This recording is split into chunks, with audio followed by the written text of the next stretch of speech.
जिंदगी एक किराया का घर है, एक ना एक दिन बदलना पड़ेगा। एक ना एक दिन क्या होगा? हाँ, लेकिन हम लोग क्या सोचते हैं, जो दिखता है वही बिकता है, जो दिखता है वही बिकता है, इसलिए उसके पीछे हम लगे रहते हैं। मैं हंसाने के नाम से एक तो उदाहरण देता हूं। हमारे एक पुरोहित थे फादर, हमारे एक पुरोहित थे, उनका मेरे जैसे बाल नहीं था। उन्होंने कहीं से एडवर्टाइज देख लिया, एक तेल लगाने से क्या हो जाएगा, पूरा भर जाएगा, और उससे बड़े प्रेम से खरीद के लेके ऑनलाइन में ऑर्डर कर लिया, तेल लगा लिया, जहां था जो था वो भी खत्म हो गया। लेकिन हम लोग क्या सोचते हैं, कुकुर का पूंछ हमेशा टेढ़ा सोचते हैं, कुकुर का पूंछ हमेशा टेढ़ा ही सोचते हैं। मैं बार बार इस वचन को जब मैं सुनाता हूं, कुकुर की बात कहता हूं, कुकुर यदि सोचता कि मैं अपने पूंछ को सीधा करूंगा, ये सीधा होता। कुकुर यदि सोचता कि मैं अपने पूंछ को सीधा करूंगा, ये सीधा होता, मगर कुकुर सोचता नहीं है। बाइबल पढ़िए, वो मारपीट लड़ाई झगड़ा अपने आप छूट जाएगा। आत्मिकता का कहानी, आत्मिकता की सिद्धांत ऐसा है, घर में जाते हैं अंधकार के समय में, क्या अंधकार को भगा के स्विच ऑन करते हैं क्या? लाइट ऐसे होता है, क्या करते हैं, जैसे स्विच ऑन करते हैं लाइट लगने लगता, अपने आप अंधकार भाग जाता है। ऐसे आध्यात्मिकता है। आप रोजरी कीजिए, बाइबल पढ़िए, गिरजा जाए, मिस्सा बलिदान, आपका दारू उरुस सब खत्म हो जाएगा अपने आप अंधकार। ईश्वर की ओर दृष्टि लगाना है, दृष्टि लगाना है। लेकिन यदि आज हम ईश्वर की ओर दृष्टि लगाते तो हमारा बाल सफेद रंग लाल नहीं होता है कि नहीं? आज लड़के लोग को देख लीजिएगा, इधर लाल है तो उधर काला है तो उधर दूसरा रंग है। यहाँ झारखंड दिखता है, यहाँ अंडमान दिखता है, घुटना तरफ छोटा छोटा द्वीप दिखता है कि नहीं? लड़कियां का तो बहुत सारे मानचित्र लगा रहता है। किसकी ओर दृष्टि लगाते हैं? हाँ, किसी खिलाड़ी फुटबॉल प्लेयर ने ये नारियल वाला कटिंग कर दिया तो हमारा कटिंग भी नारियल की तरह होता है। किसकी ओर हमारी दृष्टि है? वचन के रहस्य को जानने के लिए और समझने के लिए हमें कृपा दीजिए। हालेलुया, सबों को जय यीशु। आइए हम आज के तीनों पाठों के ऐसे मुख्य बिंदुओं पर हम लोग मनन चिंतन करेंगे। समय को देखते हुए मैं कोशिश करूंगा एकदम से छोटा बनाने की। आज के पहले पाठ नबी ईसायाह का ग्रंथ अध्याय 43 पद संख्या 1 से हम लोग पढ़ते हैं। यदि आप पूरा अध्याय को पढ़ेंगे तो उसका पूरा मर्म को हम लोग समझ पाएंगे। नबी ईसायाह के ग्रंथ को, पूरे ग्रंथ को यदि पढ़ेंगे, अध्याय 1 से लेकर 39 तक, अध्याय 1 से लेकर 39 तक, वहां पे नबी ईसायाह के द्वारा प्रभु इस्राएल जनता को बताते हैं, क्योंकि आपने ईश्वर के मार्ग को छोड़ दिया, इसलिए आपके साथ ऐसा घटना हुआ। क्योंकि जब ईसायाह नबी लिख रहे थे, वे बाबुल के राजा नबूकदनेस्सर के अधीनता में इस्राएल जीवन जी रहे थे। हालेलुया। लेकिन अध्याय 40 से लेकर 66 तक, अध्याय 40 से 66 तक यदि पढ़ेंगे, वहां पे परमेश्वर इस्राएल जनता को सांत्वना देते, जो भी हो गया है, आपने पाप किया है, प्रभु के मार्ग से आप लोग दूर हो गए, लेकिन प्रभु इतने दयालु है, वो आप लोगों को कभी नहीं भुलाएंगे। इसी तरह वे पूरे अध्याय 40 से लेकर 66 तक पूरा सांत्वना के वचन ही हम लोग सुनते हैं। और अध्याय 43 में प्रभु जो इस्राएल जनता के साथ काम किया उसी को याद दिलाता है। जैसे कि पहला ही वचन हम लोग पढ़ते हैं अध्याय 43 के पद संख्या 1 में, ओ याकूब, ओ इस्राएल सुनो, क्या कहता है? मैंने तुम्हें गढ़ा। किसने गढ़ा है? किसने बनाया हमें? ईश्वर।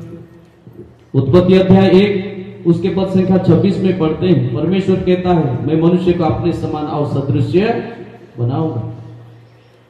2:7 में हम लोग पढ़ते हैं, परमेश्वर ने आदम को मिट्टी के बनाने के बाद अपना प्राण वायु फूंका।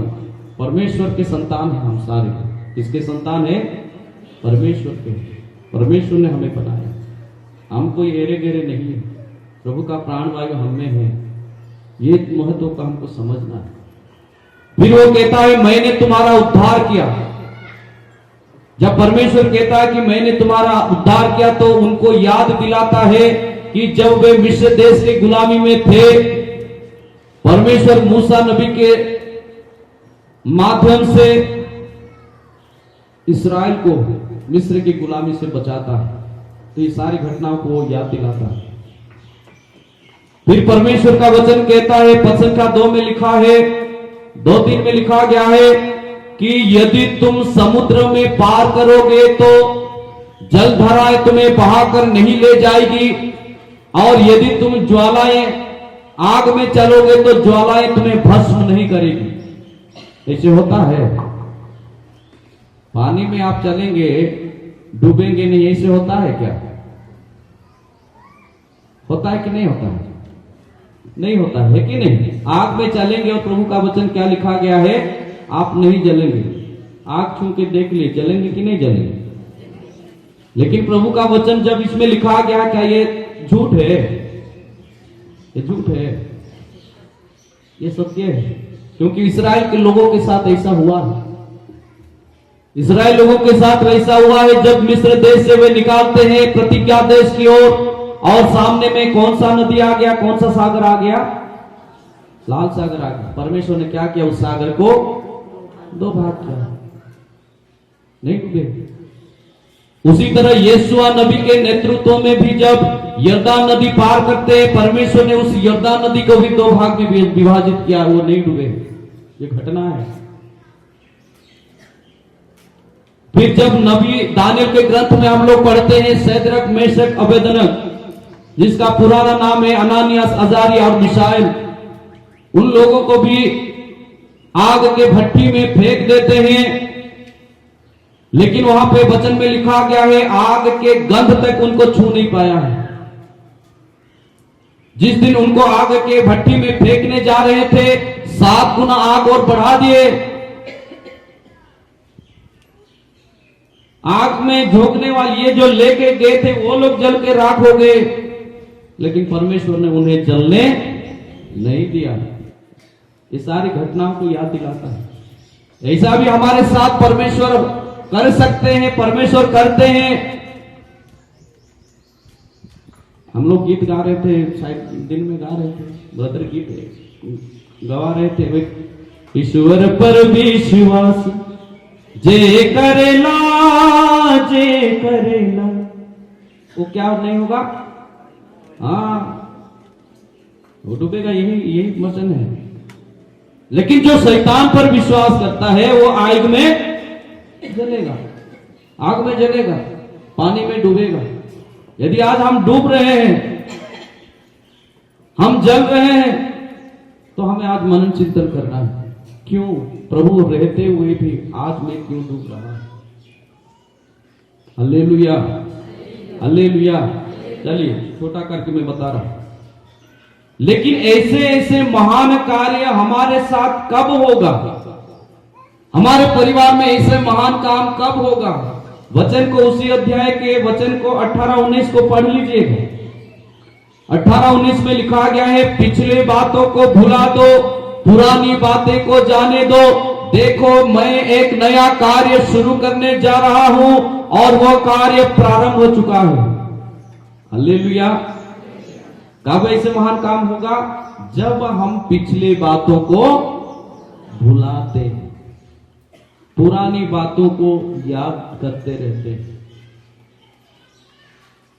तो हमारे साथ ऐसा महान काम नहीं होगा। कल मुझे एक बहन फोन करके अपने बीते 4 साल की परिस्थिति को बता के वो बोल रहे हमको इशारा सब याद हो रहे। मैंने उसको लिख दिया है, मैंने उनको लिख दिया है। शैतान जो है अभियोक्ता है। शैतान कौन है? अभियोक्ता का मतलब कौन है? क्या मतलब? अभियोग लगाने वाला। प्रकाशना ग्रंथ अध्याय 12 पद संख्या 10, प्रकाशना ग्रंथ अध्याय 12 पद संख्या 10 में लिखा गया है, शैतान जो है अभियोक्ता है, हमें अभियोग लगाता रहता है, हमारे दोष दुर्बलताओं पर वो बताता रहता है। तुमने उनके साथ ऐसा किया, तुमने इनके साथ ऐसा किया, तुम्हारा ये हो गया, तुम्हारा वो हो गया। बीत चुका है, 4 साल हो चुका है, 6 महीना हो चुका है, 3 महीना हो चुका है, 1 सप्ताह हो गया है, लेकिन हम लोग उस परिस्थिति को भुला नहीं पाते। किसी ने हमको गाली दिया, डांटा, मारा, पीटा, लेकिन आज मैं उबाल रहा हूं, आज मैं उबाल रहा हूं। इसमें बार बार वो बताते हैं पिछली बातों को क्या कर दे, भुला देना। जो हो गया सो हो गया। विपत्ति हुई है, समस्या आई है, लड़ाई झगड़ा हुआ है, नशापान भी कर रहे थे, बुरे संगति में भी जी रहे थे, कोई बात नहीं, इसे हमें भुला देना। मैं हमेशा कहता हूं, जैसे देखिएगा शारीरिक रोग से भी हमारे जाति भाइयों में एक बहुत बड़ा भयंकर रोग है, और वो रोग है आंदरूनिक रोग है। आंदरूनिक रोग है, इसके यही कारण हम लोग बड़े नहीं बन पाते हैं, हम सफलता नहीं देखते हैं, हम लोग पान गुंगटी बना के रहते हैं। हमारा स्वामी जी अनिल देव जब हम प्रचार का काम शुरू किए, हमको बताए कि रितेश वचन सुनाने मिनिस्ट्री चालू कर रहे हैं, पान दुकान बना के नहीं रहना है, बड़े रूप से काम करना है। Hallelujah, hallelujah. हमारे अंदर वो अंदरूनी बीमार क्या है? हम लोग सोचते हैं हम गरीब लोग हैं। क्या सोचते हैं हम लोग? गरीब लोग हैं। मेरा पापा शराब पीता है, मेरी माँ की कोई कमाई नहीं है, मैं काला हूं, मैं दुबला हूं, मैं पतला हूं, मेरी परिस्थिति ऐसा है। हम परिस्थिति को दोष लगाते रहते हैं। ये सारे अंदरूनी बीमार हैं। कई लोगों को ये अंदरूनी बीमार खा जा रहा है। मैं याद का तुम्हें समय की पाबंदी नहीं तो ऐसे उदाहरण देता हूं। मैं एक बार ये सिमडेगा में, झारखंड सिमडेगा में गंगू टोली एक पारिश है, बहुत 7 साल की पहले की बात। वहां पे ऐसे ही विनती उपवास देने के लिए कोटा से आए थे, केरल से बड़े बड़े प्रचारक सब आए हुए थे, वहां से पुरोहित लोग आए थे। उन्होंने मुझे भी फोन किया था उनके साथ मिलकर वचन सुनाने के लिए। उस समय मैं रांची में था और बहुत भीड़, ऐसे पूरा मैदान भरा हुआ था। जब मैं गया, उस गांव गया, उस पारिश गया, देखा कि मेरा फोटो है, फोटो के नीचे फादर रितेश अब्राहम बनारस लिखा गया है। क्या लिखा गया है? बनारस। क्योंकि रांची वाला वचन सुना नहीं सकता है। हालेलुया। रांची वाला वचन नहीं सुना सकता है, ये हमारी मानसिकता है। पिछली बार मैं सिस्टर उर्सुलाइन सिस्टर लोगों को विनती उपवास दे रहा था। मैंने सिस्टर लोगों को कहा, सिस्टर ऐसे बहुत सारे लोग आते हैं, हमको वो नमक खिलाते हैं, मगर हम सोचते हैं कि ये चीनी है। क्या सोचते हैं? चीनी है। हमारे लिए उनको नमक, उनका नमक चीनी लगता है। लेकिन जब हम सचमुच में चीनी खिलाते हैं तो हमको क्या लगता है? नमक जैसे लगता है। Hallelujah, hallelujah. ये हम लोगों की मानसिकता है। ऐसे मानसिकता से हमें क्या करना है? ऐसे मानसिकता को भुलाना है, ऐसे मानसिकता को भुलाना है। इसायाह नबी अध्याय 65 के पद संख्या 17 पद में लिखा गया है, मैं एक नए आकाश और नई पृथ्वी बनाऊंगा, पिछले बातों को कोई याद नहीं रखेगा। पिछली बातों को कोई याद नहीं रखेगा। जीवन में जो कुछ भी हो गया है, समस्या है, बार बार मैं कह रहा हूं, जो कुछ हो गया है, मैंने पाप किया, गंदा काम किया, व्यभिचार किया, नशापान किया, कोई मतलब नहीं है। प्रभु कहते हैं यदि इन सारी बातों को भुलाकर, इन सारे स्वभाव को छोड़कर हम पिता के पास आते हैं तो हमें वो प्रतिज्ञा करते हुए कहता है, तुम्हारा पाप सिंदूर की तरह लाल क्यों ना हो, वे हिम की तरह उज्जवल किए जाएंगे।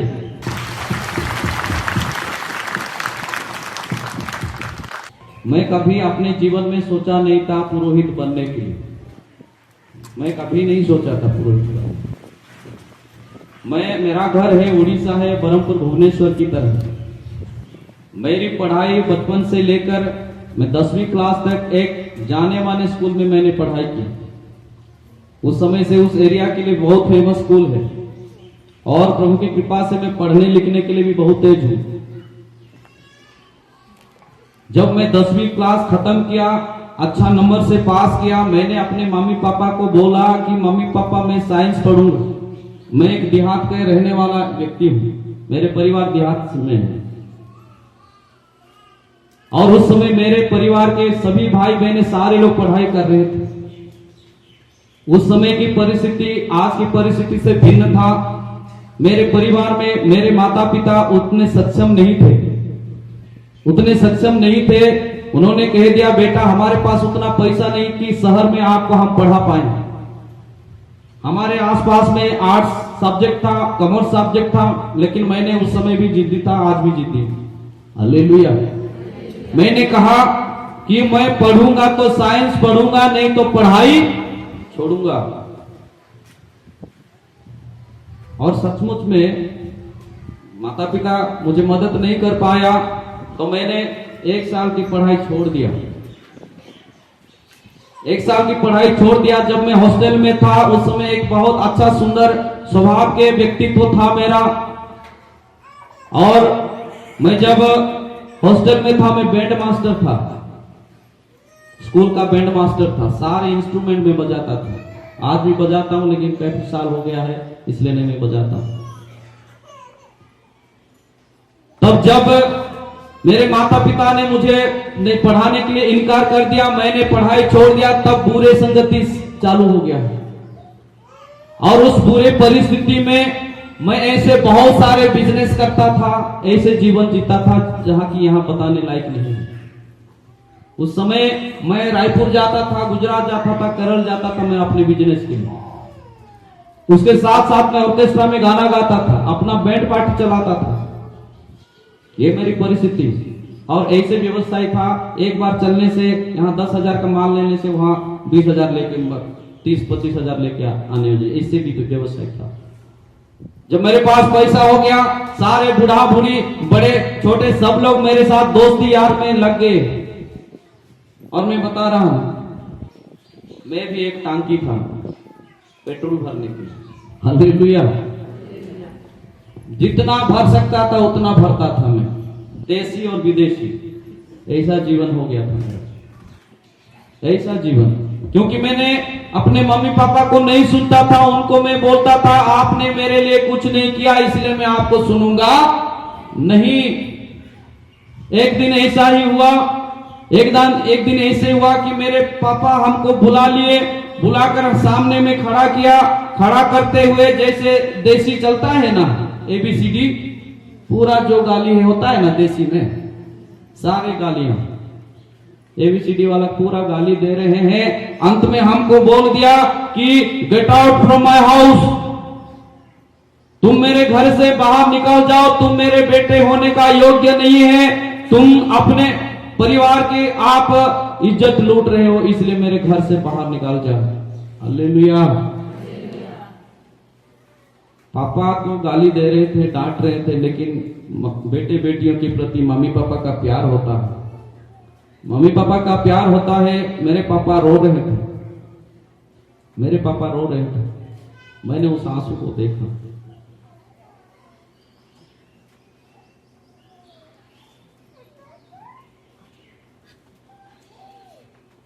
मेरे अंदर मैं भी रोने लगा। मैंने उस दिन निर्णय लिया,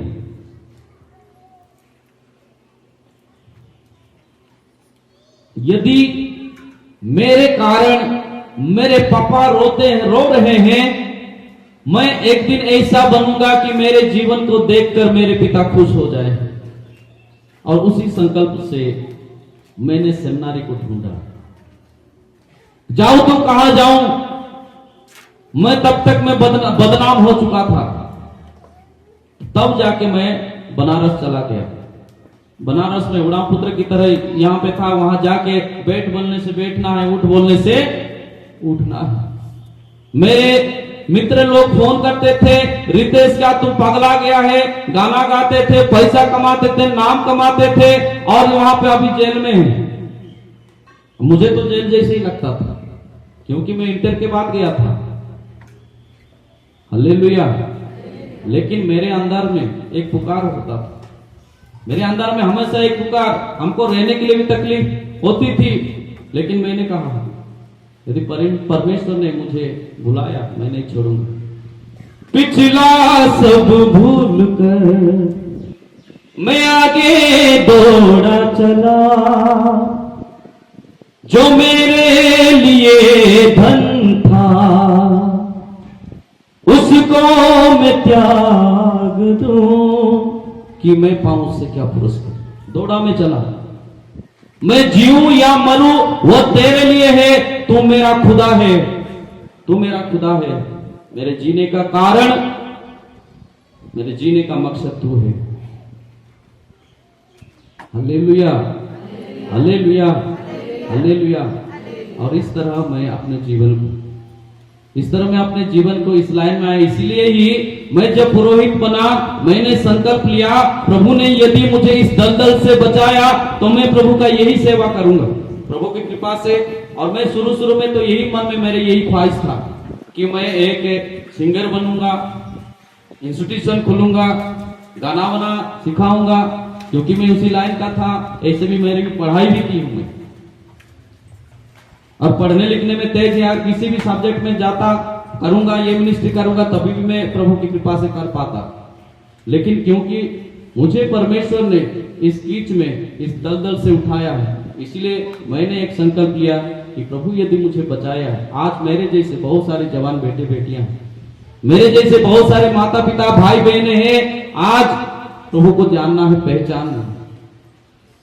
लेकिन हम लोग क्या सोचते हैं, कुकुर का पूंछ हमेशा टेढ़ा सोचते हैं, कुकुर का पूंछ हमेशा टेढ़ा ही सोचते हैं। मैं बार बार इस वचन को जब मैं सुनाता हूं, कुकुर की बात कहता हूं, कुकुर यदि सोचता कि मैं अपने पूंछ को सीधा करूंगा, ये सीधा होता। कुकुर यदि सोचता कि मैं अपने पूंछ को सीधा करूंगा, ये सीधा होता, मगर कुकुर सोचता नहीं है। हम लोग का एक भाई वहां पे गाड़ी की तरफ बैठा हुआ, ये भी मांगरी के भाटी के आदमी है, ये भी मांगरी के भाटी चरता था, जानवर जैसे घास चरते हैं ना, ये भी ऐसे चरते थे। धीरे धीरे आश्रम के साथ जुड़ने लगा, और पूरा सारना परिवार में से, हिंदू परिवार में से एक ही परिवार ईसाई परिवार है। आश्रम में जुड़ने के बावजूद भी कभी कभार चरने लगते थे। एक पुरोहित ने बोल दिया, कुकुर का पूंछ कभी सीधा नहीं होगा। तो उन्होंने संकल्प लिया, मैं इंसान हूं, मैं कुकुर। यदि मुझे कुकुर के साथ तुलना किया तो आज के बाद कतई ये काम मैं नहीं करूंगा। और आज पूंछ सीधा हो गया है। हालेलुया। बहुत सारे लोग, हम लोग यही सोचते हैं कि नहीं मैं शराबी हूं, नहीं बदलने वाला नहीं हूं, ऐसा नहीं छूटने वाला है। छूटेगा, काहे नहीं छूटेगा, क्यों नहीं छूटेगा, क्यों नहीं बदलेगा। जवान भाई बहनों सुन लीजिए, आप लोग, हम बदल सकते हैं, हम इंसान हैं, परमेश्वर के सदृश बनाए हुए हैं, हम बदल सकते हैं। इसीलिए आज प्रभु बार बार कहता है, पिछली बातों को भुला दो, पुरानी बातें को जाने दो। फिलिपियों के पत्र में एकदम मैं बोलूंगा ना, आज एक एक लाइन को बोलते जाओ तभी भी खत्म नहीं होगा, ऐसे सुंदर वचन है आज का। फिलिपियों आज के जो पाठ है, अध्याय 3 के 13-14 को कम से कम पढ़ लीजिए। वहां पे भी लिखा गया है, क्या लिखा गया है, पिछली बातों को भुलाकर आगे की ओर दृष्टि लगाकर बड़े उत्सुकता के साथ अपने दौड़ की ओर, अपने लक्ष्य की ओर दौड़ लगाओ। 4 मुख्य बातें हैं। क्या लिखा गया है, पिछली बातों को भुलाना, पिछली बातों को नहीं भुलाओगे तो जरूर आप और मैं गिर जाएंगे। हम लोग लोत की पत्नी पीछे मुड़ के देखी, क्या बन गई? है कि नहीं? परमेश्वर ने कहा पीछे नहीं देखना है। जब शिष्य कई लोग प्रभु यीशु को अनुसरण करना चाहा तो एक बोलता है कि मैं पापा के घर जाऊंगा, बाय बाय टाटा करने के बाद मैं आऊंगा। प्रभु यीशु क्या बोलता है? लूका 9 के 61-62 क्या बोलता है? एक बार हल के मुठ पकड़ने के बाद जो पीछे मुड़ता है वो मेरे योग्य नहीं है। हालेलुया। क्या बन गई लोत की पत्नी? नमक की खमी। नमक की खंबा का मतलब क्या है? वहां जाके नमक निकाल के निर्जीव है। क्या है? निर्जीव है। मंजिल को पाना इतना आसान नहीं है। चलते हैं लोग मगर दिशा का ज्ञान नहीं है। भरे पड़े हैं इस संसार में ऐसे लोग जो सांस तो लेते हैं मगर जान नहीं है। हमारी कलीसिया की भी यही हाल है। संख्या की कमी नहीं है, संख्या की कमी नहीं है हमारे कलीसिया में, लेकिन हम विश्वासियों में वो जान नहीं है, वो जान नहीं है। सांस तो लेते हैं, ईसाई का धर्म तन ले लिए हैं, लेकिन जान नहीं। आत्मिकता में हम डबाडोल होते जा रहे हैं। Hallelujah, hallelujah. पिछली बातों को भुलाना, फिर बार बार मैं बोल रहा हूं, ये मेरा पंचिंग पॉइंट है। पिछली बातों को भुलाना।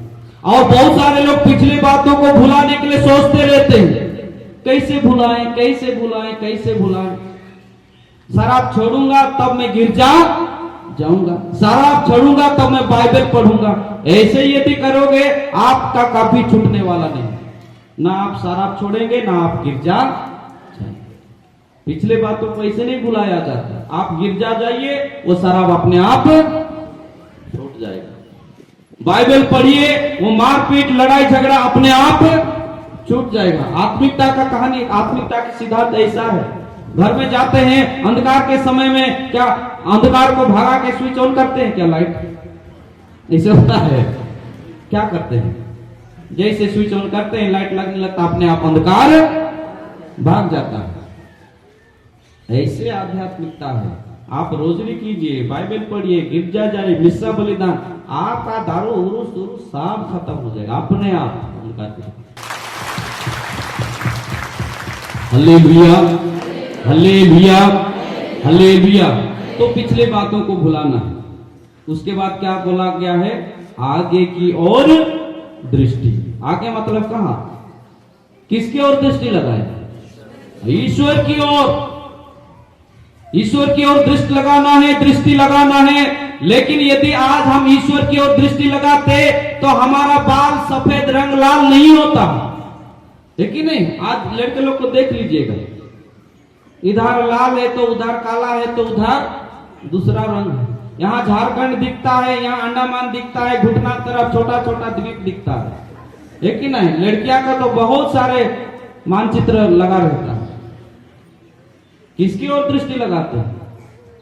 हाँ, किसी खिलाड़ी फुटबॉल प्लेयर ने ये नारियल वाला कटिंग कर दिया तो हमारा कटिंग भी नारियल की तरह होता है। किसकी ओर हमारी दृष्टि है? उनकी ओर दृष्टि है, प्रभु की ओर नहीं है।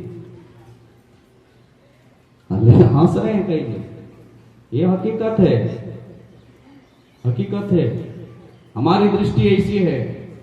दृष्टि हटी तो दुर्घटना घटी। सुने कि नहीं सुने? दृष्टि हटी तो दुर्घटना घटी।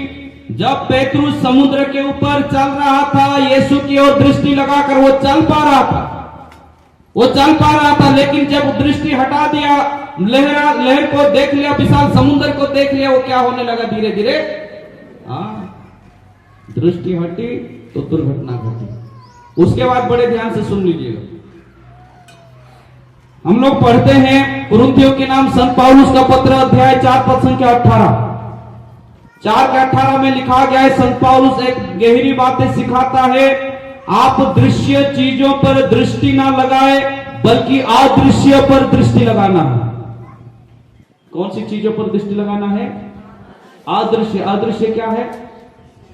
ईश्वर को देखे हैं, भगवान को देखे हैं, नरक देखे हैं, स्वर्ग देखे, विश्वास देखें, प्यार देखें, देख ली कि नहीं? ये अदृश्य है, उसे महसूस किया जाता है। अब्स्ट्रैक्ट नाउन कहते हैं इसे ग्रामर में। और वहां कहता है संत पौलुस, जो दृश्य चीजों को नहीं दिखना है, क्योंकि ये दृश्य चीज क्या होता है? एक क्षणभंगुर है, कुछ समय के लिए है, अल्पकालिक है कि नहीं जी? आज मुझे देख रहे, कल मुझे देख भी नहीं पाएंगे। ना रहा ना रहेगा, कोई खाली हाथ आए खाली हाथ जाएगा। ये मनुष्य की सत्यता है। लेकिन हम लोग क्या सोचते हैं? जो दिखता है वही बिकता है, जो दिखता है वही बिकता है, इसलिए उसके पीछे हम लगे रहते हैं। मैं हंसाने के नाम से एक तो उदाहरण देता हूं। हमारे एक पुरोहित थे फादर, हमारे एक पुरोहित थे, उनका मेरे जैसे बाल नहीं था। उन्होंने कहीं से एडवर्टाइज देख लिया, एक तेल लगाने से क्या हो जाएगा? पूरा भर जाएगा। और उससे बड़े प्रेम से खरीद के लेके ऑनलाइन में ऑर्डर कर लिया, तेल लगा लिया, जहां था जो था वो भी खत्म हो गया।